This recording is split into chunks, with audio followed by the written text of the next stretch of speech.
যাই বলেন না কেন, আমাদের স্টুডেন্টরা তো একসময় ঢাকা শহরে আসবে, বিদেশেও যাবে, যখন দেখবে বড় বড় রুমে, দেখেই হয়তো দরজা খুলেই অ্যাবনর্মাল হয়ে যায়। একটা মানুষ নর্মাল হওয়ার জন্য সে যেখানে ছিল সেখানেই যদি তার একটা পরিবেশ তৈরি করে দিতে পারি, তাহলে কিন্তু সে নর্মাল হবে। ঢাকা শহরে গিয়েও সে যে পরিবেশই থাক না কেন সে অ্যাডজাস্ট করে ফেলতে পারবে। তো সে কারণে আমি ভাবতাম যে প্রতি ক্ষণে ক্ষণে আমাকে পরিবর্তন দরকার। আপনি এই স্কুলের এই পরিবর্তনগুলো দিয়ে আপনি আপনার স্টুডেন্টের সাইকোলজিক্যাল ডেভেলপমেন্টের জায়গাতে কেন গেলেন? পড়াশোনা তো একটা ছোট্ট বিষয়, আমি মনে করি যে এটা তো জাস্ট শুধুমাত্র পড়লে বা ধারণ করলেই হয়ে যাবে, কিন্তু মানুষ হয়ে উঠা এটি অত্যন্ত কঠিন কাজ। শিক্ষকতার জায়গাটা আমি মনে করি যে একটা শিক্ষা প্রতিষ্ঠান তো শুধুমাত্র পড়াশোনার জায়গা না, একটা মানুষ করে তোলার জায়গা। তো মানুষের তো সার্বিকভাবে তাকে বিকশিত হতে হয়। একটা ফুলের পাপড়ি যেমন অনেকগুলো, তো তেমনি মানুষ হয়ে উঠতে গেলে তাকে কিন্তু শুধুমাত্র পড়াশোনা করলে হবে না, তাকে অ্যাডজাস্ট করতে হবে, তাকে জানতে হবে, তাকে করতে হবে, তাকে অনুকরণীয় হতে হবে, তাকে লিড করতে হবে, অনেক ব্যাপার। কিন্তু প্রত্যেকটা জায়গায় তাকে কিন্তু যোগ্যতা সম্পন্ন হতে হবে। এই যোগ্যতা অর্জনের জন্যই কিন্তু তাকে অনেকগুলো কাজ করতে হবে, সিলেবাস এবং সিলেবাসের বাইরে। প্রিয় দর্শক, একজন প্রতিষ্ঠান প্রধান কিভাবে একটা রুট লেভেলের প্রতিষ্ঠানকে সারা বাংলাদেশে পরিচিত করিয়ে দিয়েছেন সেই গল্পটা আমরা শুনবো। আমাদের সাথে আছেন Kaliganj Karimuddin public pilot high স্কুলের প্রধান শিক্ষক খুরশিদুজ্জামান আহমেদ স্যার।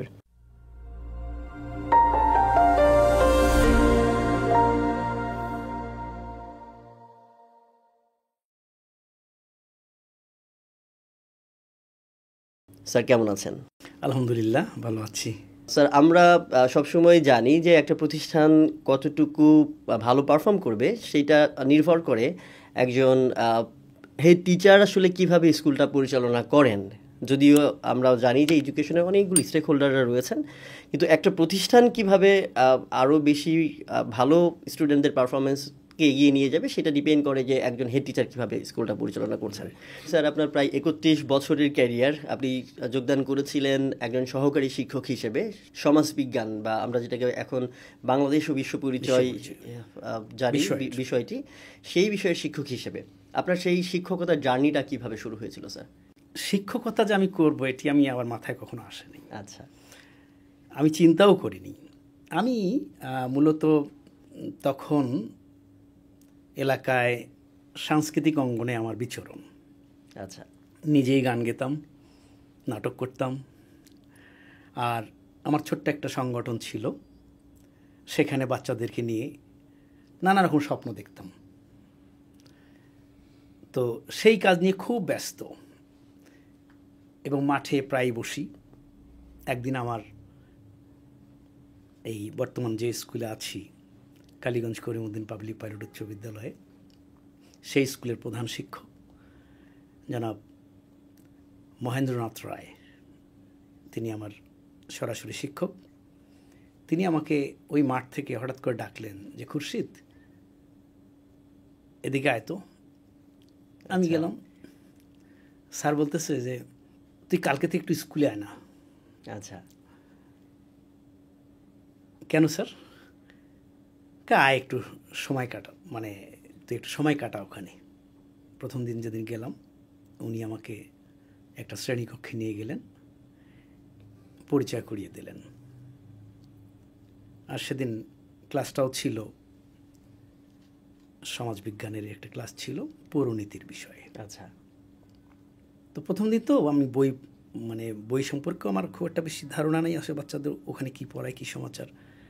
তারপরে বইয়ের একটু ধারণা নিয়ে ওদের সঙ্গে আলোচনা করতে থাকলাম আর কি।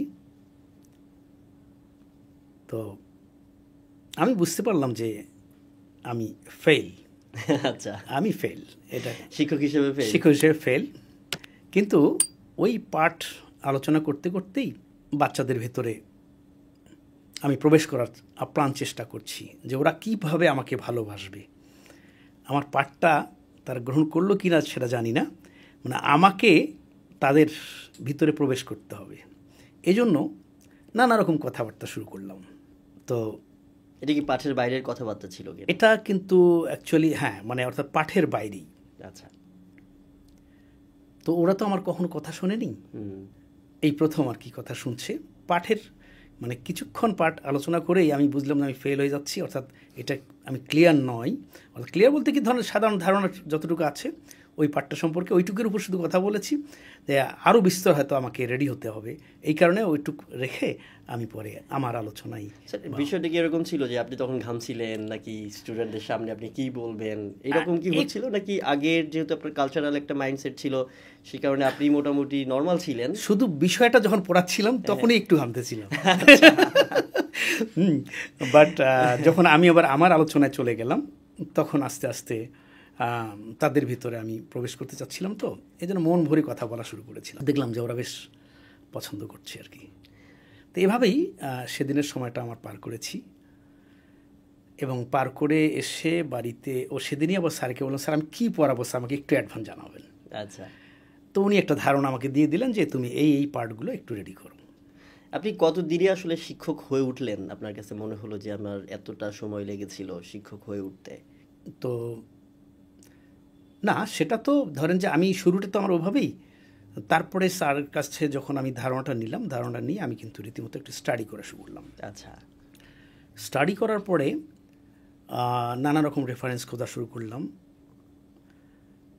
এবং সেখান থেকে যেন বাচ্চাদেরকে আমি বিষয়টা ক্লিয়ার করে দিতে পারি সেই হিসাবে আমি গবেষণা শুরু করলাম, এবং আমি ক্লাসগুলো আমার মোটামুটি সাকসেসফুল করার জন্য আপ্রাণ চেষ্টা করলাম। তো দেখলাম যে অল্প কিছুদিনের মধ্যেই বাচ্চারা আমাকে বেশ পছন্দ করে ফেলছে আর কি। আপনি শিক্ষক থেকে যখন হেড টিচার হলেন, প্রধান শিক্ষক হলেন, সেই সময়টার ট্রানজিশনটা কেমন ছিল, বা স্কুল এনভায়রনমেন্টটা ততদিনে আপনার কাছে কি মনে হলো যে আপনি ততদিন পর্যন্ত ফিট কিনা এই স্কুলটাকে পরিচালনা করার জন্য? আমি যখন হেড পোস্টে আসি তখনও আমার স্কুলে অধিকাংশ শিক্ষকই আমার শিক্ষক।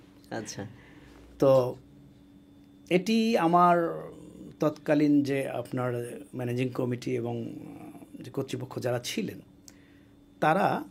তাদের মধ্যে একটা ধারণা হলো যে হয়তো পারবে। তখন কিন্তু আসলে বিধিগতভাবে আমার হেডমাস্টার হওয়ার মতন যে সময়টা দরকার এই সময়টা কিন্তু হয়নি। আচ্ছা। কিন্তু একটা লিডার দরকার স্কুলটা পরিবর্তনের জন্য, বা স্কুলটাকে যে হেড স্যার ছিলেন তার মতন করে তৈরি করার জন্য বা আরও বেশি এগিয়ে নেওয়ার জন্য একটা লিডার দরকার। তো তখন তারা সবাই চিন্তা করে বা সবাই মিলে সিদ্ধান্ত নিয়ে যে ঠিক আছে, যদিও তোমার যোগ্যতা হয়নি, অর্থাৎ হেডমাস্টার হওয়ার জন্য কমপক্ষে 10 বছর বা 15 বছর সময় লাগে শিক্ষকতা, তারপরে কিন্তু আমি 94-এ ইন করেছি, আর আমার হেডমাস্টার হলাম 2002।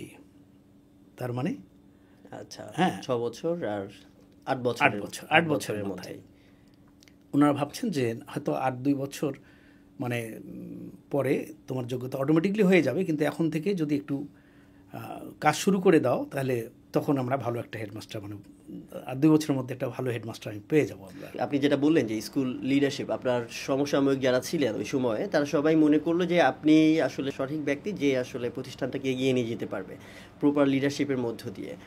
এই যে মানুষ আপনার সহকর্মীদের যেই চাপটা ছিল বা প্রত্যাশাটা ছিল, সেইটা ধরে কি স্যার আপনার কখনো চাপ মনে হয়েছে কিনা যে একটা প্রতিষ্ঠানের দায়িত্ব নিচ্ছেন, ততদিনে আপনার ওই কমিউনিটির সবার সন্তান বলা যায় আপনার স্কুলের স্টুডেন্ট, সেই চাপটা স্যার ফিল করেছেন কিনা? হ্যাঁ, আসলে যখন দায়িত্বটা পেলাম, অর্থাৎ চেয়ারটা যখন পেলাম, তখন স্বপ্ন শুরু হয়ে গেল। ওকে, কিভাবে স্কুলটাকে অনেক দূরে নিয়ে যাওয়া যায়, অর্থাৎ আপনি যখন পিতা হবেন নিশ্চয়ই তখন আপনার বুকের মধ্যে বা আপনার মনের মধ্যে এই ধারণাগুলো আসবে, এই সন্তানটা কিভাবে এখন বড় হবে বা এর জন্য কি করতে হবে। সন্তান এসে গেছে পৃথিবীতে, এখন পিতা হিসাবে তার সর্বোচ্চ পর্যায়ে তাকে নিয়ে যাওয়াটা, এটা যেমন পিতা হিসেবে তার দায়িত্ব হয়ে যায়, তেমনি একটা চেয়ার পাওয়ার পর মনে হলো যে এখানে শত শত সন্তান আমার আছে, তাদের সর্বোচ্চ পর্যায়ে দেশের এবং বিদেশের অর্থাৎ পৃথিবীর শ্রেষ্ঠ মানুষে তাদের নির্মাণ করার জন্য যা যা করণীয়, তখন জীবনপণ হয়ে গেলাম। রীতিমতো নিজেকে সেভাবেই প্রস্তুত করা শুরু করলাম, অর্থাৎ কাজ করা শুরু করলাম। কতটা সাকসেস হয়েছি সেটি জানি না, তবে 24 ঘন্টা শুধু স্বপ্নই দেখি। আচ্ছা। এবং মানে কাকে কোথায় কতটুকু সাপোর্ট দিতে হবে এই কাজেই করে যাচ্ছি। বাচ্চারা বা সন্তানেরা বা আমার শিক্ষার্থীরা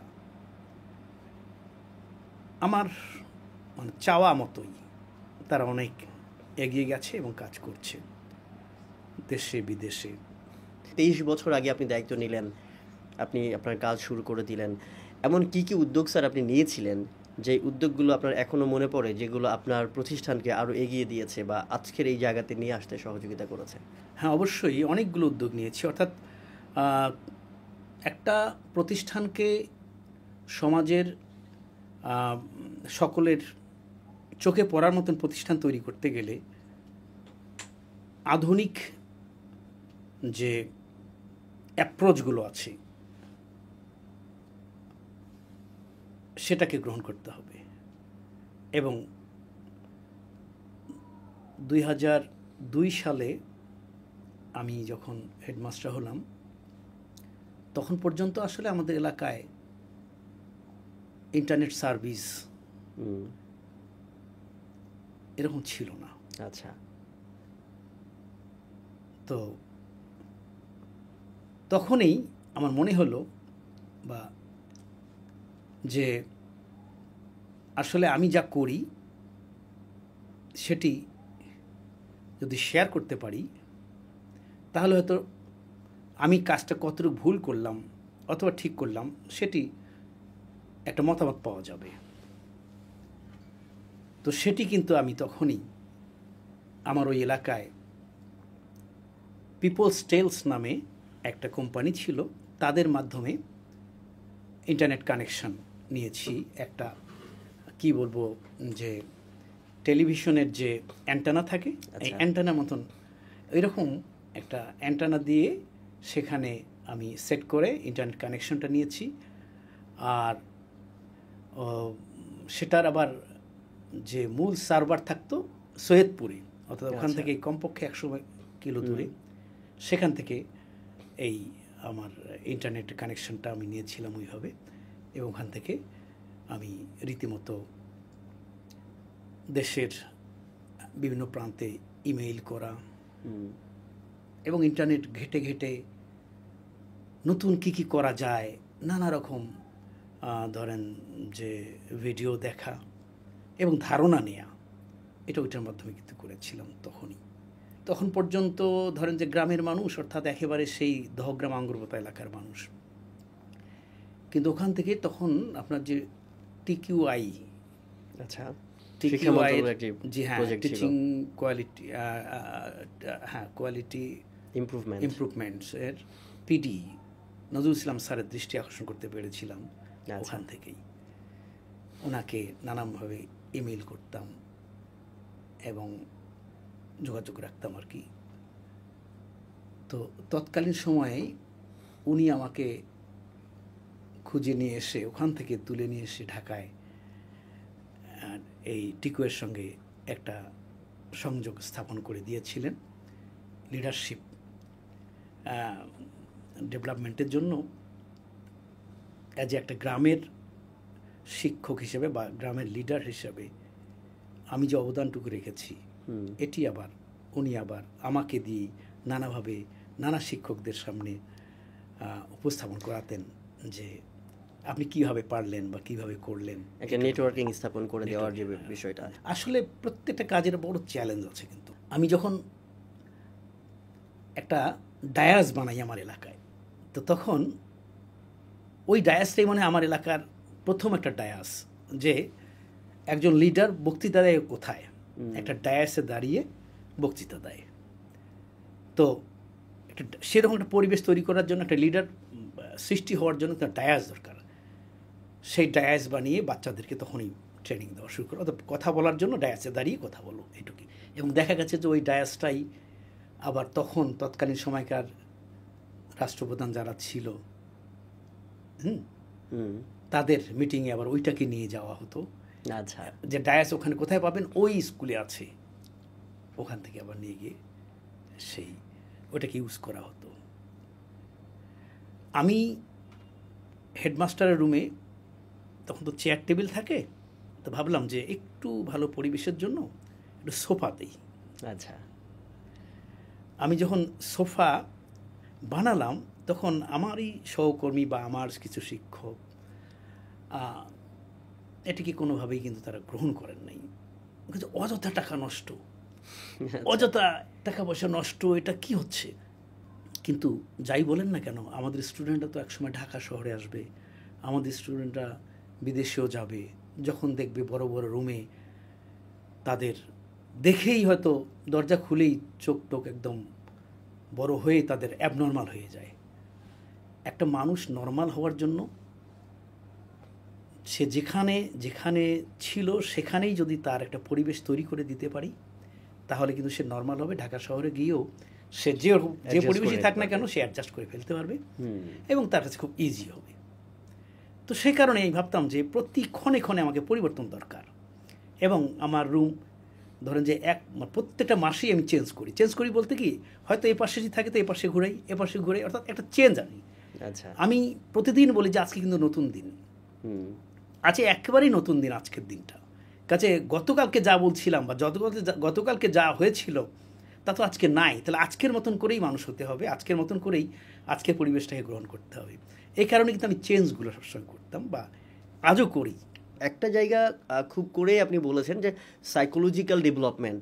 আপনার ডায়াসটা যখন বাইরে নিয়ে যাচ্ছিল তখন আপনার শিক্ষক এবং শিক্ষার্থীরা যেই ওনারশিপটা পাচ্ছিল যে আমার স্কুলের একটা প্রোডাক্ট বা একটা যন্ত্র আমি বাইরে নিয়ে যাচ্ছে, তার মানে আমার স্কুলের একটা ভ্যালু আছে। তখন আসলে তাদের একটা সাইকোলজিক্যাল ডেভেলপমেন্ট তৈরি হয় এবং ওই ডেভেলপমেন্ট দিয়ে তাদের ওই বড় হওয়ার, তারা মনে করে যে ওই লিডার যেহেতু এই ডায়াস ব্যবহার করছে আমাকে ওই জায়গায় যেতে হবে। এটা যেমন একটা, আবার যেমনটা বললেন যে সোফার যে জায়গাটা, তারা নিজেদেরকে আসলে কানেক্ট করতে পারতো। আপনি এই সাইকোলজিটা কেন ধরলেন? আপনি এই ইন্সপিরেশনটা আসলে কোথায় পেলেন যে আপনি এই স্কুলের এই পরিবর্তনগুলো দিয়ে আপনি আপনার স্টুডেন্টের সাইকোলজিক্যাল ডেভেলপমেন্টের জায়গাতে কেন গেলেন?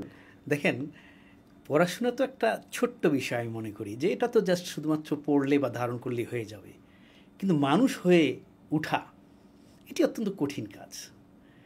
এটা অনেক, এটার কি বলে ব্যাপ্তি, এটা অনেক বিশাল। মানে এত বেশি শিক্ষকতার জায়গাটা আমি মনে করি যে একটা শিক্ষা প্রতিষ্ঠান তো শুধুমাত্র পড়াশোনার জায়গা না, একটা মানুষ করে তোলার জায়গা। তো মানুষের তো আসলে তাকে সার্বিকভাবে তাকে বিকশিত হতে হয়। একটা ফুলের পাপড়ি যেমন অনেকগুলো, তো তেমনি মানুষ হয়ে উঠতে গেলে তাকে কিন্তু শুধুমাত্র পড়াশোনা করলে হবে না, তাকে অ্যাডজাস্ট করতে হবে, তাকে জানতে হবে, তাকে করতে হবে এবং তাকে অনুকরণীয় হতে হবে, তাকে লিড করতে হবে, অনেক ব্যাপার কিন্তু। তো প্রত্যেকটা জায়গায় তাকে কিন্তু কি বলবো, মানে যোগ্যতা সম্পন্ন হতে হবে। এই যোগ্যতা অর্জনের জন্যই কিন্তু তাকে অনেকগুলো কাজ করতে হবে, সিলেবাস এবং সিলেবাসের বাইরে। এবং সিলেবাসের বাইরের কাজটা কিন্তু অনেক বেশি।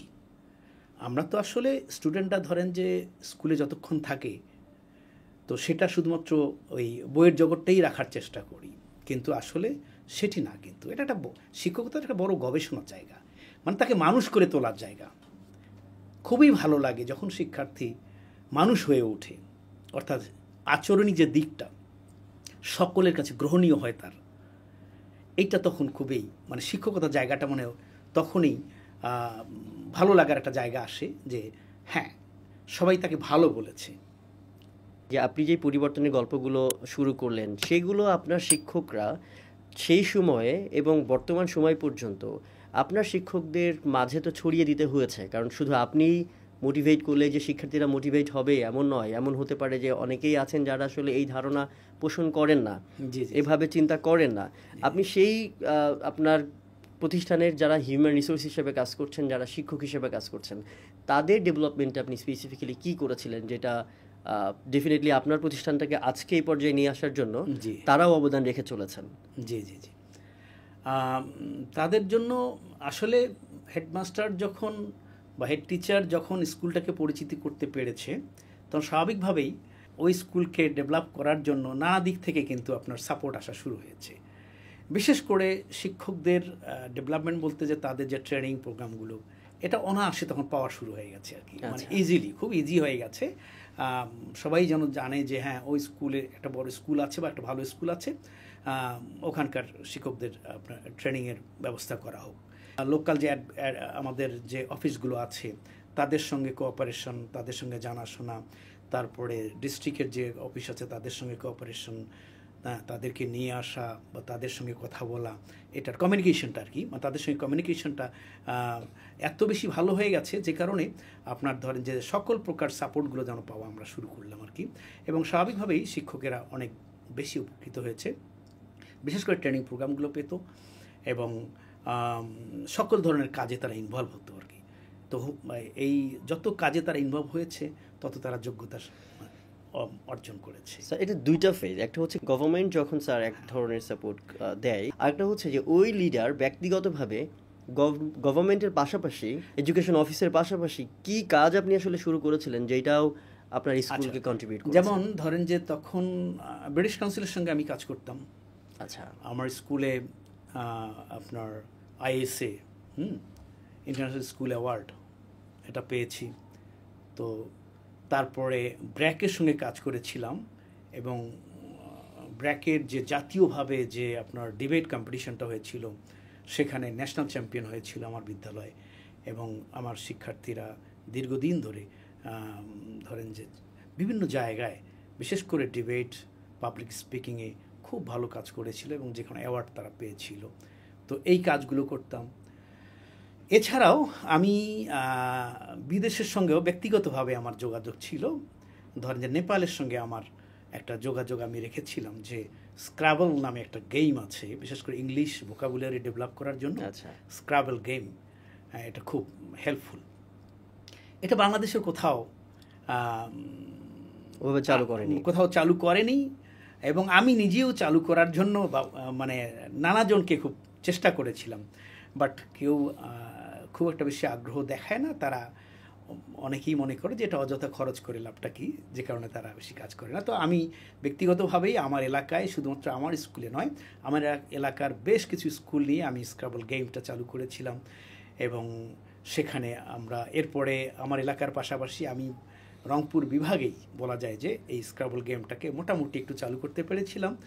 এবং আমরা প্রতি বছরই এটার একটা ন্যাশনাল আমরা মানে কম্পিটিশন করতাম, রিজিওনাল কম্পিটিশনটা হতো। এবং আবার ইন্টারন্যাশনাল কম্পিটিশনের জন্য আমি আমার টিম বা আমার স্টুডেন্টদের নিয়ে নেপালে গিয়েছিলাম এবং সেখানেও আপনার চ্যাম্পিয়নশিপটা আমরা নিয়ে এসেছি। একটা কুইক কোশ্চেন, আপনি শুরু করলেন, আপনার রিজিয়নের মধ্যে আপনি এটাকে ছড়িয়ে দিলেন, এমন কি হয়েছে যে কম্পিটিশনগুলোতে আপনার স্কুলের থেকে অন্য স্কুল ভালো করেছে? হ্যাঁ হ্যাঁ, যেমন কি আপনার ভালো লাগতো? খুবই ভালো লাগতো। আমার পাশের একটা স্কুল ছিল, ওখানকার দুটো বাচ্চা স্ক্রাবেলে খুব ভালো করলো, মানে আমার জন্য মনটা ভরে গেল। হ্যাঁ, মনটা ভরে, নিজের স্কুল হেরে গেল বা তারা জিতে যাওয়ার কারণে আপনি জিতে গেলেন। রাইট। হ্যাঁ, এবং বেশ তাদেরকে মানে কি বলবো, যে আমার মনে হলো যে এক কথায় যে আমার স্কুল যদি ফেল হয়ে যায় তাহলে তো তারা এর পরবর্তীতে এরাই হয়তো বিষয়টা কন্টিনিউ করবে, সেখানে আমার বেঁচে থাকা। আচ্ছা, এরপরে ধরেন যে আমি আমার দুটো বাচ্চাকে এশিয়ান ইংলিশ অলিম্পিক, যেটা ইন্দোনেশিয়ায় হয়, প্রতি বছর হয়, তো সেখানে আমি আমার দুটো বাচ্চাকে সিলেকশন করে, একটা হলো পাবলিক স্পিকিং। তো তাদের স্কিল দেখে আমার মনে হলো যে তারা তো ন্যাশনালি ভালো করে, যাক না একবার ইন্টারন্যাশনালি, অর্থাৎ ইন্দোনেশিয়ায় যেহেতু হচ্ছে, পাঠাই দিই ইন্দোনেশিয়ায়। তো আমার মনে হয় যদি তাদের লেভেলটা যদি 30 থাকে ন্যাশনালি, তাহলে ভাবলাম যে যদি সে ইন্টারন্যাশনালি অ্যাটেন্ড করার জন্য রেডি হয়, তাহলে নিশ্চয়ই সে 50, 60 বা 70% তো হবে, এটাও আমার একটা বিরাট লাভ হবে। তো এই দুইটাও মেয়েকে আমি পাঠিয়ে দিলাম আপনার ইন্দোনেশিয়ায়, সেখানে জাকার্তায়, এবং বেনুস ইউনিভার্সিটি, আচ্ছা হ্যাঁ জাকার্তা, সেখানে তারা গেল। আমি খুবই ভাগ্যবান, বা আমি মনে করি যে তাদের পেছনে যে সময়টা দেয়া হয়েছে, বিশেষ করে উম্মে হাবিবা লিমা নামে একটা মেয়ে, সে পাবলিক স্পিকিংয়ে সেখানে গিয়ে অক্টো ফাইনালিস্ট হয়ে এসেছে। আচ্ছা, বর্তমানে সে মেয়েটি আপনার জাহাঙ্গীরনগরে পড়াশোনা করে। এই মেয়েটাকে আর পেছনে তাকাতে হবে না, বা এর জন্য অন্তত তার বাবাকে বা আমাদেরকে চিন্তা করতে হবে না, যদি সে একবার মানে ইন্দোনেশিয়া থেকে ঘুরে আসতে পারে। এবং সত্যি সত্যি এই মেয়েটা এখন যদিও জাহাঙ্গীরনগরে পড়ছে, কিন্তু সে সাফিসিয়েন্ট, মানে অর্থাৎ মানে সে তার নিজের যে কনফিডেন্স এবং ভবিষ্যৎ যে পরিকল্পনা, তার সঙ্গে যখন কথা বলা হয় তখন ভাবি যে না, ওকে নিয়ে চিন্তা নেই, ও আরও 10টা তৈরি করতে পারবে। একটা সময় শুনতাম আমরা যে ধরেন আপনি হেড টিচার হিসেবে বা একদম রুট লেভেলে, যেহেতু স্যার আপনার প্রতিষ্ঠানটা প্রায় বর্ডারের কাছে, ওখানকার কমিউনিটি থেকে একটা শিক্ষার্থীকে আপনি আরেকটা দেশে পাঠাচ্ছেন, এই ব্যাপারগুলো আসলে আপনার কমিউনিটির এই মাইন্ডসেটটা তৈরি করতে আপনার প্রতিষ্ঠান কিভাবে বা আপনি কিভাবে কাজ করেছেন? না, কমিউনিটি আমাকে সাপোর্ট করতো। এখনো কি সব প্রোগ্রামেই কি কমিউনিটি সাপোর্ট করে? এখনো সাপোর্ট করে। তারা তাদের একটা ধারণা আছে যে আমার এই কাজ করতে করতে যে হেডমাস্টার বাচ্চাদের পেছনে যেভাবে সময় দেয়, তো তাদের উপকারই করবে, কাজে এই ট্রাস্টটা তারা রাখতো। যে কোনো প্রোগ্রামে এই ট্রাস্টটা তো শুরু একদিনে হয়, এটা একদিনে হয়, এটা একদিনে হয়নি। এটা তো শুরুতেই ধরেন আমি যখন মানে শিক্ষকতা শুরু করলাম, তো শুরু করার পরেই যেহেতু বাচ্চাদেরকে তৈরি করতে হবে, এটা একটা মানে আমার ভেতরে লালন করতাম। তো এই কারণে আমি এবং আরেকজন শিক্ষক, আমার সেও বন্ধু কৈলাসচন্দ্র রায়, সে সহ বললাম যে দোস্ত চলো আমরা শুরু করি, একেবারে তৈরি করি সেভাবেই। মানে তা শুরুতে কিন্তু আমাদের স্কুলে তৎকালীন সময় যে বৃত্তি, যে ক্লাস 8-এ বৃত্তি পরীক্ষা, সেখানে খুব রেজাল্ট ভালো ছিল না। আচ্ছা, তো ও সহ শুরু করলাম। এই 5-6 বছর যে আমি অ্যাসিস্ট্যান্ট টিচার ছিলাম, তারই মধ্যে কিন্তু আমি রীতিমতো বাচ্চাদের পেছনে, বিশেষ করে ক্লাস 8-এর বাচ্চাদেরকে নির্মাণ করার জন্য এবং তাদেরকে বৃত্তিটা পাওয়ার জন্য যত প্রকার কৌশল এবং পড়াশোনা মনোনিবেশ করা, এই কাজগুলো শুরু করে দিলাম।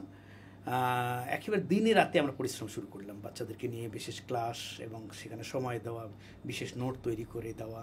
এটা কি আপনাদের এই দুজন বন্ধু মিলেই আমরা, অন্যান্য শিক্ষকদের আরও 2-1 জন শিক্ষক আমি নিয়েছিলাম এই সাবজেক্টগুলোকে কভার করার জন্য। এটা কি সেই সময়ের গল্প? সেই সময়ের গল্প, সেই 94 পরবর্তী হ্যাঁ। সময়ে। তো সেখানে একদম প্রথম বছরেই বুঝি আমরা 4টা বৃত্তি পেয়ে গেলাম। আচ্ছা, খুব ভালো লাগলো। দেন নেক্সট ইয়ারে একেবারেই 10টার মতন বৃত্তি পেয়ে গেল। তখন আমি বুঝতে পারলাম যে হ্যাঁ, আমরা সাকসেসফুল, এবং এখন এইভাবে কাজ করলে হয়তো অনেক বেশি মানে মোটামুটি কাজ করা যাবে। কিন্তু ওইখানে আমি পরের বছরই আমি শুরু করলাম কি, যে আসলে এদের লেভেলটা তো বোঝার জন্য আমি নিজেরাই যে পরীক্ষা নিচ্ছি বারবার, তো টোটাল উপজেলা মিলে একটা করে পরীক্ষা নিলে কেমন হয়, তাতে করে বাকিরাও রেডি হয়ে যাবে। অর্থাৎ আমি আমার স্কুলকে তোলার জন্য যদি বাকি সবাইকে সেখানে এঙ্গেজ করতে পারি, তাহলে আমার লেভেলটা কিন্তু আমি ক্লিয়ার হব। এবং এই কারণেই আমি বিশেষ আমার বাবার নামে করিমউদ্দিন স্মৃতি বৃত্তি পরীক্ষা নামে একটা পরীক্ষা শুরু করলাম, এবং সেখানে জাস্ট 5 টাকা করে কি বলে এটা এন্ট্রি ফি একটা শুধু নিতাম। আচ্ছা, আর বাকি যত খরচ সেটা আমার ব্যক্তিগতভাবে মানে আমি করতাম আর কি। হ্যাঁ, তো শুরুতেই প্রায় 150 থেকে 200 স্টুডেন্ট সেখানে জয়েন হলো বিভিন্ন স্কুলের, এবং তারপর পরে কিন্তু আস্তে আস্তে মোটামুটি উপজেলার বা আমার এই অঞ্চলের অনেক শিক্ষার্থী সেখানে কিন্তু প্রত্যেক বছরই কি বলে ওই বৃত্তি পরীক্ষাটায় অংশগ্রহণ করতো। তো ওইখানে ওই পরীক্ষাটা নিয়ে আমার যেটা সুবিধা হতো, যে আমি কিন্তু প্রত্যেকটা স্কুল লেভেলটাও বুঝতে পারতাম, পাশাপাশি আমার স্টুডেন্ট লেভেলটা কোথায় আছে সেটা কিন্তু বুঝতে পারতাম। এবং এই কাজটা করাতে আমার অন্যান্য স্কুলের সঙ্গে একটা রিলেশন ভালো হলো, এবং পাশাপাশি আমার কি বলে এলাকাকে তোলার একটা ছোট্ট মানে শিক্ষায়, যে শুধুমাত্র আমি আমার স্কুলকে নিয়ে নয়, আমি যে অন্যান্য স্কুলের সঙ্গেও সম্পৃক্ত হতে পারলাম, এই একটা আমার কি বলে আমি করতে পারলাম আর কি। এদিক থেকে আমাকে একটা ভালো লাগার একটা বিষয় ছিল। রিজিওনাল যে নেটওয়ার্কিংটা স্যার আপনি শুরু করলেন এই বৃত্তি পরীক্ষার মধ্য দিয়ে, আমরা জানি যে এখন আপনার স্কুল শুধু আপনার রিজিওনে নয়, আপনার ওই উপজেলা জেলায় নয়, পুরো উত্তরবঙ্গের মধ্যে অন্যতম একটি স্কুল হিসাবে আমরা সবাই জানি যে কেইউপি স্কুল, যেটা আপনারা শর্ট ফর্মে কেইউপি বলি, স্কুল। কেইউপি স্কুলকে সবাই চিনে এবং সারা বাংলাদেশেই আসলে সেই পরিচিতিটা আছে। আপনি কি তখন থেকে কি নেটওয়ার্কিংটা কন্টিনিউ করেছেন কিনা, নাকি আপনি বলছিলেন যে আপনি যখন টিকিউআইতে আসলেন, না ঠিক একটু পরে আসছি, তার আগে কিন্তু ওগুলো তার মানে এই যে সেই সময় থেকেই আপনি নেটওয়ার্কিংটা শুরু শুরুতেই, করেছিলেন? হ্যাঁ হ্যাঁ হ্যাঁ, মানে শুরুতেই যে আসলে কিছু একটা করতে হবে, আর কিছু একটা মানে করার জন্য কিন্তু বা ভালো করতে গেলে কিন্তু নেটওয়ার্ক ঠিক রাখতে হবে। আপনি আপনার প্রতিষ্ঠান পরিচালনা করতে গিয়ে আপনারও একটা স্কুল ম্যানেজমেন্ট কমিটি ছিল, ছিল। এবং এর বাইরেও যারা স্টেক হোল্ডার আছে, যেমন জি। কমিউনিটি বা ওই লোকাল প্যারেন্টস যারা, তাদের জায়গা থেকে কি আপনি অসহযোগিতা কখনো না পেয়েছেন কিনা, বা না, আপনি আমার আমার আমার এলাকায়, আমার এই প্রতিষ্ঠানে এবং আমার এলাকায় আমি এলাকার মানুষের কাছে অত্যন্ত কৃতজ্ঞ যে আমি যত কাজ করেছি, সাধারণত একটা হেডমাস্টার এতগুলো রিস্ক কেউ নেয় না, কিন্তু আমি ওই আমার এই কমিউনিটির যে বিশ্বাসে, আস্থায়, সেটা আমার উপর, বা আমি নিজেও এত বেশি বিশ্বাস করতাম যে আমাকে সবাই দারুণভাবে সাপোর্ট করে, এবং সেই আশ্বাসে, সেই বিশ্বাসে আজকে আমি এ পর্যায়ে আসতে পেরেছি। আমি মনে করি যে তাদের দারুণ ভালোবাসা। আপনি বলছেন যে তারা আপনাকে সহযোগিতা করেছিল বলে আপনি আসতে পেরেছেন, অবশ্যই। আরেকটা হচ্ছে তাদেরকে সহযোগিতা করার মানসিকতা তৈরি করার জন্য নিশ্চয় আপনারা ওই কাজটা করে গিয়েছেন প্যারালালি, যেমনটা করেছেন আপনি শুরু করেছিলেন সেই বৃত্তির জায়গা থেকে, জি জি জি। বা আপনার হয়তো আরও আগের লিডার যারা ছিলেন বা স্কুলের যারা শেখাতেন, জি। তারা হয়তো তাদের যে শিক্ষার্থীরা ছিল তারা হয়তো ওই এডুকেশনটা দিতে পেরেছেন বলেই হয়তো তাদের ফ্যামিলিতে ডিসিমিনেট করেছে, ফ্যামিলি পরবর্তীতে আপনাদেরকেও সহযোগিতা করেছে। এটা অনেকটা ভাইস ভার্সা, এমন নয় যে তারাই শুধু আপনাকে সহযোগিতা করেছে, স্কুলও তাদের মানসিকতাটা তৈরি করে দিয়েছে। তো সেই জায়গাটা এখন বেশ কিছু গ্যাপ আমরা সবাই আসলে লক্ষ্য করি। একটা প্রশ্ন আপনার সাথে করতে চাই, এই 31 বছর অভিজ্ঞতায় আপনাকে যদি স্যার এই স্কুল থেকে অন্য কোনো স্কুলে নিয়ে যাওয়া হয় যেখানে আপনি এই সমস্ত চ্যালেঞ্জগুলো দেখছেন, আপনি কি ওই শিক্ষা প্রতিষ্ঠান পরিবর্তন করতে পারবেন কিনা, আপনার সেই বিশ্বাসটা আছে কিনা, আর যদি সেটা থাকে তাহলে আপনি কি কি করবেন ওখানে গিয়ে সেই চ্যালেঞ্জ মোকাবেলা করার জন্য? অত্যন্ত কঠিন একটা প্রশ্ন করেছেন। আসলে তো ধরেন যে 31 বছরের অর্জন, এটি শুধুমাত্র বিশ্বাসের জায়গা থেকে, বিশ্বাসটা মানুষের ছিল, তাই অকাতরে নিজেকে বিলিয়ে দিতে পেরেছি। একইভাবে যদি অন্য কোনো জায়গায় আমি এখন গিয়ে সেই লিডারশিপটা নিতে চাই, তাহলে কিন্তু আবারও শূন্য থেকে শুরু করতে হবে, অর্থাৎ সেই জায়গায় আমার জন্য শূন্য। এবং অবশ্যই যেহেতু 31 বছরের একটা অভিজ্ঞতা, এই অভিজ্ঞতায় কাজে লাগিয়ে প্রত্যেকের যত স্টেক হোল্ডার আছে, প্রত্যেকটা স্টেক হোল্ডারের কাছে আগে আস্থা অর্জন আমার করার সবচেয়ে বড় দায়িত্ব হবে, এবং পাশাপাশি কাজ করা। বিশ্বাস করি যে পারবো। আপনার যে অভিজ্ঞতাগুলো বলছিলেন, যেমন সেই সময়ের ইন্টারনেটের যে ব্যাপারগুলো ছিল, ইন্টারনেট সংযোগটা ইম্পর্টেন্ট না, ইন্টারনেট সংযোগ ঘটিয়ে আসলে আপনি কি কি শিখেছেন এবং সেইগুলো কিভাবে আসলে ডিসিমিনেট করেছেন, সেইটা ইম্পর্টেন্ট।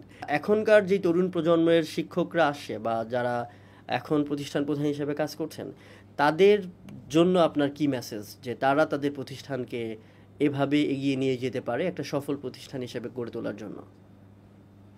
আসলে এখন যে সময়, এখন সময়টা হলো যে তথ্য প্রযুক্তির সময় বা তথ্য প্রযুক্তির যুগ।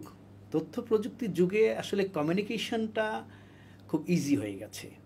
একটা প্রতিষ্ঠানকে, মানে সেই সময়ে আমি যেভাবে এই কমিউনিকেশনটা রাখার জন্য যেভাবে তথ্য প্রযুক্তির অনেক কষ্ট করে সেখানে সংযুক্ত তথ্য প্রযুক্তিকে মানে গ্রহণ করাটা আমার জন্য কঠিন ছিল, এবং মানে অর্থাৎ সেটা প্রাপ্তির বিষয়টা ছিল খুবই কঠিন ছিল সে সময়।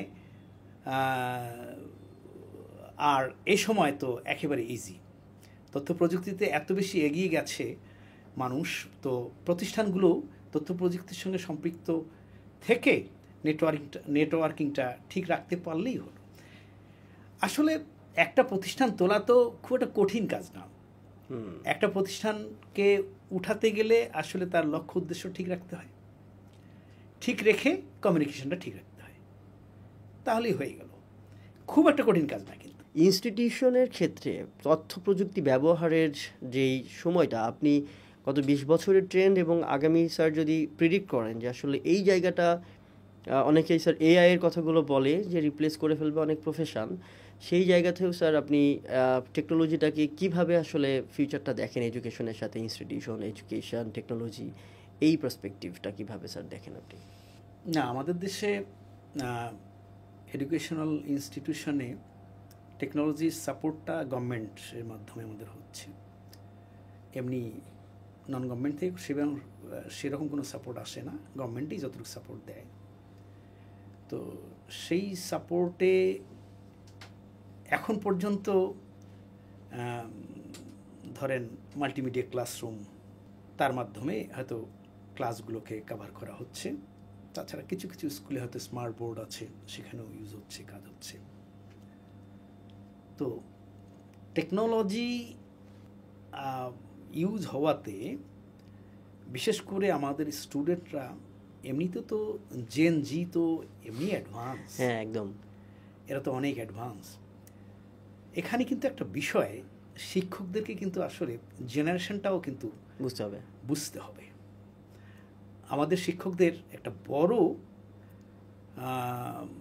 অংশ কিন্তু এখন পর্যন্ত অ্যাকচুয়ালি জেনারেশনটা সম্পর্কে ধারণাটাও কিন্তু সেভাবে তারা নিচ্ছেন না, মানে তারা আমলেই নিচ্ছে না।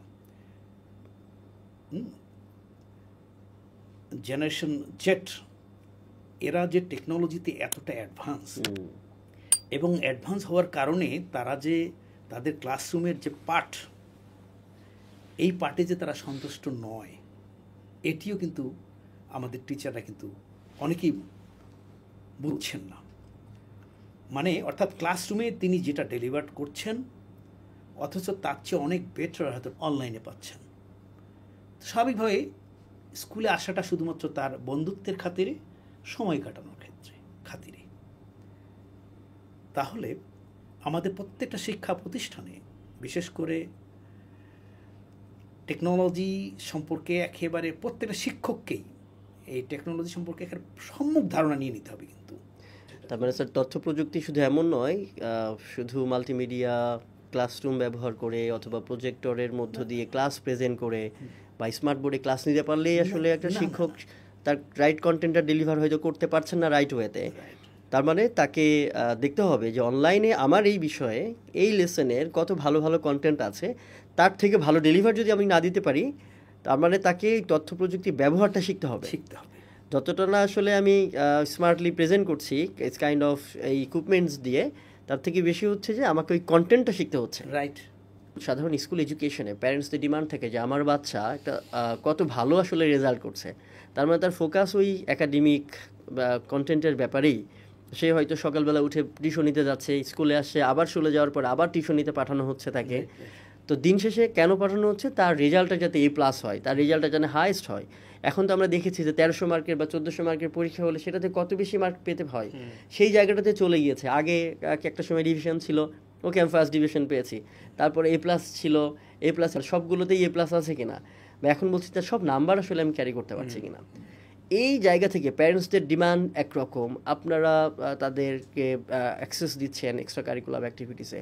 এই কারিকুলার অ্যাক্টিভিটিসগুলো করতে গিয়ে কি কখনো বাধার সম্মুখীন হয়েছেন? অভিভাবকরা কখনো বলেছে যে আমার বাচ্চাকে কেন আপনি এটাতে এঙ্গেজ করেছেন, যেই কারণে তার পড়াশোনার সময়টা হচ্ছে না, পাচ্ছে না, এমনটা কি কখনো ফেস করেছেন? হ্যাঁ, অবশ্যই। অনেক গার্ডিয়ান এটাকে একটা যদি স্যার উদাহরণ দিতেন যে এরকম একটা ঘটনা ঘটেছিল। হ্যাঁ, এরকমই আছে। বিষয় হলো যে স্টুডেন্টকে, বিশেষ করে আমার স্টুডেন্টদের ডিবেট আমি খুব বলা যায় যে একটু প্রেশার দিয়ে আমি করাই নিই। তো ডিবেটে অংশগ্রহণ খুব ভালো, স্টুডেন্টটা খুবই ভালো। আচ্ছা। এবং আমি বুঝি যে এই স্টুডেন্টটাকে যদি একটু নার্সিং করা যায় তাহলে অনেক ভালো হবে। কিন্তু দেখা গেল কিছুদিনের মধ্যেই সে আর ডিবেটে আসছে না। আচ্ছা। তো পরবর্তীতে যখন তাকে বলা হলো যে তুমি এখানে অ্যাটেন্ড করছো না কেন? স্যার গার্ডিয়ান পড়াশোনার বাইরে কোনো কিছু করতে দেবেন না। আমাকে অবশ্যই তোমার গার্ডিয়ানের চাওয়া একটা ব্যাপার থেকে থাকে, তো তারপরে তুমি যদি মনে করো আমি তোমার গার্ডিয়ানের সাথে কথা বলতে চাই, এবং বলেছে যে হ্যাঁ না ঠিক আছে কথা বলেন, তো আমি কথা বলার পরে তারা হয়তো প্রথমবার বা দ্বিতীয়বার পর্যন্ত দিয়েছে, কিন্তু তৃতীয়বার কিন্তু আবার, এটা বেশি না অল্প কয়েকজন আচ্ছা দেননি। অর্থাৎ আমি সেখানে স্পষ্টই বুঝেছি যে গার্ডিয়ান ভাবছিল যে পড়াশোনার বাইরে এসব করাটা বোকামি, এবং যে কারণে তাকে দেয়নি। কিন্তু অধিকাংশই আমার মানে কি বলে অ্যাকসেপ্ট করেছে, হ্যাঁ ডিজনার করেছে, একজন দুজন হয়তো ডিজনার করেছে, এটা ইয়ে হতেই পারে, কিন্তু সবাই যে সেটা শুনবে তা তো না। তবে আমি আপ্রাণ চেষ্টা করে যাই, যেহেতু তার একটা সম্ভাবনা আছে, এ কারণে তার গার্ডিয়ান পর্যন্ত গিয়ে যদি কিছুটা কাজ হয় এবং সেটাকে কভার করার চেষ্টা করি, আমার দায়িত্ব হিসেবে মনে করে আমি এইটুকু চেষ্টা করি। এইটুকুই আমি মনে করি যে কোকারিকুলার অ্যাক্টিভিটিস একটা শিক্ষার্থীর জন্য খুবই জরুরি, কারণ খুব ভালো স্টুডেন্ট কিন্তু দাঁড়িয়ে কথা বলতে না পারে, যদি অ্যাপ্রোচটাই যদি করতে না পারে তাহলে তাতে কী লাভ হলো। তো এই দিক থেকে তাকে অন্তপক্ষে স্ট্রেস ফ্রি রাখা, স্ট্রেস কি বলবো যে স্টেজে সে অত্যন্ত ভালো না করুক, রীতিমতো দাঁড়িয়ে থাকতে পারবে, সিচুয়েশন ডিল করা, নিজেকে অ্যাডজাস্ট করা, এটুকু যদি না হয়, তাদের যে মানসিক শক্তি, মানে আমি তাদেরকে বলি যে তুমি কিন্তু তুমি পৃথিবীতে তুমি একাই আসছো এবং তোমার মতন কিন্তু দ্বিতীয়টা আর নেই, তাই তুমি তোমার উপর বিশ্বাস রেখে সর্বোচ্চ পর্যায়ে যেতে হবে। সত্যি। আর তোমার মধ্যে এই শক্তিটা থাকতে হবে যে তুমি হেড স্যারের কাছে আসছো, হেড স্যারকে তোমার মন মতন কথাগুলো খুলে বলতে পারছো। যদি তুমি খুলেই না বলো তাহলে কিন্তু তুমি আসলে তোমার যে চাওয়াটা এটি কিন্তু বোঝা যাবে না। আমাদের অধিকাংশ শিক্ষার্থী করে কি, তাদের ভেতরে এটা আসলে পরিবেশগত কারণেই এটা হয় আর কি, যে বিশ্বাসটা, এই বিশ্বাসটা কিন্তু থাকে না। সে যে সে যে একটাই এবং সে যে অদ্বিতীয় এবং শ্রেষ্ঠ, এই বিশ্বাসটা কিন্তু তার ভেতরে আসে না। একটা ভয় ভীতি সবসময় তার ভেতরে কাজ করে। তো অন্তপক্ষে তার ভেতরে তার আমিত্বটাকে বের করার জন্য কিন্তু আমার একটা সংগ্রাম চলমান। হ্যাঁ এটা চলমান। স্যার এই জায়গায় আপনি যদি স্যার, আমার স্টুডেন্ট লাইফে আমার মনে আছে যে হেড টিচার মানেই একজন ভয়ঙ্কর মানুষ। অনেক ক্ষেত্রেই কতগুলি স্কুলই বা আছে যে স্কুলগুলো হেড টিচারের রুমে আসলে স্টুডেন্টরা অ্যাক্সেস পায়, ডেফিনেটলি পায়, আমি সেটা বলবো না যে পায় না, বাট দেখা গেছে যে আমাদের শিক্ষকদের জায়গা থেকে যিনি হেড টিচার ওনার কাছেও তো ওনাকে বোঝাইতেও হবে। তো সেই অ্যাক্সেসিবল যদি না হয় আমার হেড টিচার যদি, তাহলে স্টুডেন্ট কিভাবে যাবে আসলে সেটি। তার মানে আপনার এই মেসেজটাও আসলে সমস্ত হেড টিচারদের জন্য, সমস্ত টিচারদের জন্য, যে ফ্রেন্ডলি হওয়া, প্রত্যেকটা শিক্ষার্থীর ভিতর থেকে সে যে তার মধ্যে সে তার নিজস্ব সত্তাকে আবিষ্কার করার জন্য ওই স্পেসটা দেওয়া, সে যাতে আসলে হেড টিচারকে বা কোনো টিচারকে সে বলতে পারে। রাইট রাইট রাইট রাইট শুধু হেড টিচার নয়, এখন ধরেন যে আমার গ্রামের একটা স্টুডেন্ট, আমি বলবো যে তুমি এখান থেকে তুমি পৃথিবীর যে কোনো প্রান্তে যাও না কেন তুমি ফিট, আর তোমার চাওয়াটা এটা তাকে বোঝাতে হবে কিন্তু। তো আমি 2 বছর আগের একটা কথা বলি, 2 থেকে 3 বছর আগের কথা। আশরাফুল ইসলাম নামে একটা ছেলে, সে এসএসসি পাস করার পরেই ভর্তি হবে কোথায়, স্যার আমি একটা গভর্নমেন্ট কলেজে ভর্তি হব, আমার এটা নিয়ত বা আমি এটা আশা করেছি। তো এখন গভর্নমেন্ট কলেজে ভর্তি হতে গেলে তোমাকে তো লটারি সিস্টেম, তুমি লটারি করবা, লটারিতে যদি না টিকে তখন কি হবে? স্যার আমার মনে সুযোগ আছে স্যার। কি স্যার আমি যতগুলো আমি অ্যাওয়ার্ড পেয়েছি, আমার সার্টিফিকেটগুলো আছে, এটা তো আমার একটা কাজের, এটা তো আমি সেখানে করাবো, দেখাবো। আর পাশাপাশি স্যার শিক্ষা বোর্ডের চেয়ারম্যান স্যার আছে, চেয়ারম্যান স্যারের সাথে যদি কথা বলা যায় তাহলে গভর্নমেন্ট কলেজে ভর্তি হওয়ার জন্য একটা সুযোগ আছে আর কি। তো দেখা গেল মানে তখন সে কিন্তু এই বিষয়গুলো তার পুরোপুরি, অর্থাৎ সে জানে যে কোথায় কি করতে হবে, এটা কিন্তু সে এসএসসি পাস করার পরপরই সে কিন্তু মানে সব কিছু সে জেনে গেছে, বা তার যেভাবে সে অর্জন করেছে কিন্তু এটা। এবং দেখলাম যে আমাদের সেই ছেলেটা ভর্তির সময় সে পেয়েছিল একটা কি লায়ন্স স্কুল অ্যান্ড কলেজে, আচ্ছা, কিন্তু সে ভর্তি হবে রংপুর গভর্নমেন্টে। আচ্ছা, এবং এজন্য তাকে করতে হবে যে আপনার বোর্ডের চেয়ারম্যানের সঙ্গে কথা বলতে হবে। এবং সে সরাসরি গেছে চেয়ারম্যানের সঙ্গে, স্যারের সঙ্গে কথা বলেছে। কথা বলার পর যে হ্যাঁ তুমি আচ্ছা ঠিক আছে আসছো, হ্যাঁ তোমার তো এই সার্টিফিকেটগুলো দেখলাম ভালো, এবং তোমার যে রেজাল্ট তাতে তোমার হওয়ার কথা, আচ্ছা ঠিক আছে তুমি তাহলে আমি ওই প্রিন্সিপাল স্যারকে বলছি, তুমি তাহলে তার সঙ্গে গিয়ে কথা বলবো, স্যারের সঙ্গে কথা বলবো। এবং সত্যি সত্যি সে সেখানে প্রিন্সিপাল স্যারের সঙ্গে কথা বলে সে ভর্তি হতে পেরেছে। তো এখানে আমার যেটা বলার বিষয়, এখানে আমার যে মেসেজটা আছে সেটা হলো যে ওই স্টুডেন্টটা সে কিন্তু নিজেকে বুঝতে পেরেছে কোথায় কিভাবে অ্যাপ্লাই করতে হবে। আমাদের অনেক টিচারের জায়গায়ও এমন কিছু মানুষ আছেন যে আমরা হয়তো ডিও অফিস অর্থাৎ জেলা শিক্ষা অফিসে যাওয়ার জন্যই বা সেখানে ডিও স্যারের সঙ্গে কথা বলতেও একটা ইতস্তত বোধ করি, হ্যাঁ, যে উনি সত্যি কোন লেভেল সেখানে কথা বলবো। অথচ আমাদের স্টুডেন্টই কিন্তু চেয়ারম্যান কেন, সেখানে যদি সে প্রাইম মিনিস্টার থাকতেন হয়তো তাকেও সে রিস্ক করতে ছাড়তেন না আর কি। তার মানে তার সেই স্কিলটা তৈরি হয়েছে, এই এক্সট্রা কারিকুলার, হ্যাঁ, নিজেকে নিজের উপর যে বিশ্বাসটা, আস্থাটা, সে ওই আস্থা বিশ্বাসটা অর্জন হয়েছে তার ওই একগুচ্ছ সার্টিফিকেট, আপনি যেটা বললেন, হয়তো তার এক্সট্রা কারিকুলার অ্যাক্টিভিটি, যে কারণে তার মাথার মধ্যে ওটা এসেছে কোথায় যে কথা বলতে হয়, কিভাবে কথা বলতে হয়। এবং ফাইনালি চেয়ারম্যান স্যারও সেটাতে কনভিন্স হয়েছেন এবং তাকে ভর্তির সুযোগ করে দিয়েছেন। Fine sir, thank you so much আমাদের শোতে আসার জন্য। আমরা আরও হয়তো কথা বলবো স্যার, আরও স্পেসিফিক এরিয়া নিয়ে। বিশেষ করে আমরা স্যার স্টুডেন্টদের অনেকগুলো স্টুডেন্ট ওয়েলফেয়ারের জন্য স্যার আপনি অনেক কাজ করেছেন, যেগুলোর জন্য স্যার আপনি আরও বেশি পরিচিত, সেই জায়গাগুলো নিয়ে স্যার আরও আমরা এক্সপ্লোর করব। Thank you so much sir আমাদের শোতে আসার জন্য। দর্শক, আজকে আমাদের শো এ পর্যন্তই। আর নতুন কোনো প্রোগ্রামে নতুন কোনো গেস্ট নিয়ে আমরা হাজির হব। ততদিন পর্যন্ত ধন্যবাদ।